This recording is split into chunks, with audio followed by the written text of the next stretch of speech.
Hey guys, Michael J. Crawford here, and welcome to day 19 of our 40-day fast.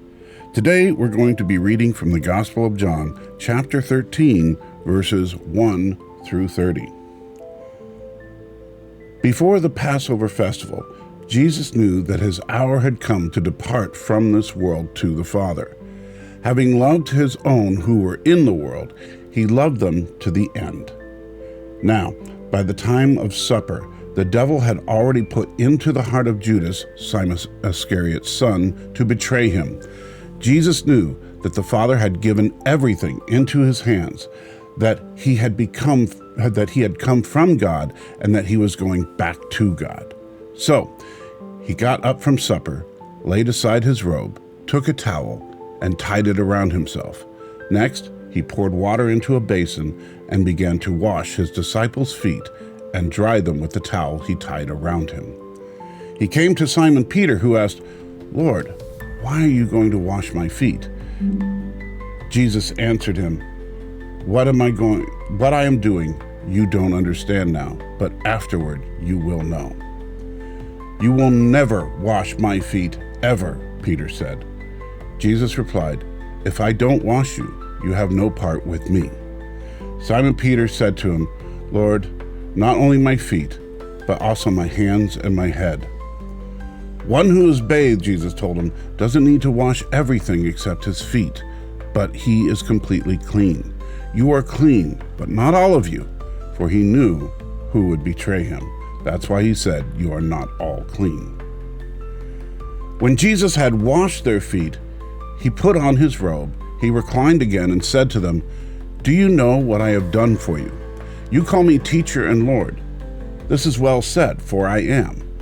So if I, your Lord and teacher, have washed your feet, you also ought to wash one another's feet. For I have given you an example that you also should do just as I have done for you. I assure you, a slave is not greater than his master, and a messenger is not greater than the one who sent him. If you know these things, you are blessed if you do them. I am not speaking about all of you. I know those I have chosen, but the scripture must be fulfilled. The one who eats my bread has raised his heel against me. I'm telling you now before it happens, so that when it does happen, you will believe that I am he. I assure you, whoever receives anyone I send receives me, and the one who receives me receives him who sent me."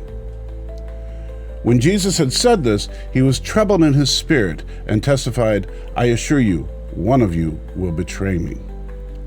The disciples started looking at one another, uncertain of which he was talking about. One of his disciples, the one Jesus loved, was reclining close beside Jesus. Simon Peter mentioned to him to find out who it was he was talking about. So he leaned back against Jesus and asked him, "Lord, who is it?" Jesus replied, "He is the one I give the piece of bread to after I've dipped it." When he had dipped his bread, he gave it to Judas, Simon Iscariot's son. After Judas ate the piece of bread, Satan entered him. Therefore Jesus told him, "What you are doing, do quickly." None of those reclining at the table knew why he had told him this. Since Judas kept the money bag, some thought that Jesus was telling him, buy what is needed for the festival, or that he should give something to the poor. After receiving the piece of bread, he went out immediately, and it was night. Who is the most godly person you know? How do you know it's them? When someone interrupts another person mid-sentence, is that an indication of growing relationship with God? Maybe when they brag about their achievements or briskly walk past someone's obviously in need of help. Well, obviously not. The marks of a relationship with God are humility and service. Peter, initially resistant to Jesus washing his feet, is a reflection of how many of us respond when we are faced with humility. We may struggle with the idea that greatness in God's kingdom comes through serving, not being served. Yet Jesus gently corrects Peter, emphasizing that only those who allow themselves to be cleaned by him can truly have fellowship with him. Jesus not only washes the feet of his loyal disciples, but also the feet of Judas, knowing full well that Judas would soon betray him. This act of service towards his betrayer underscores the depth of Christ's love and his humility. Godliness is not selective in its service.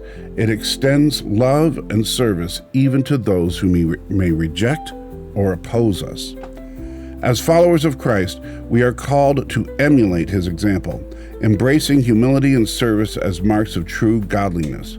Whenever serving those who love us or those who may hurt us, we are to reflect the heart of Christ, who, out of his great love, knelt to serve and called us to do the same. Let us remember that godliness is expressed through humility and service, following the example Jesus set before us. Begin praying with Psalm 25, verse 9. He leads the humble in what is right and teaches them his way.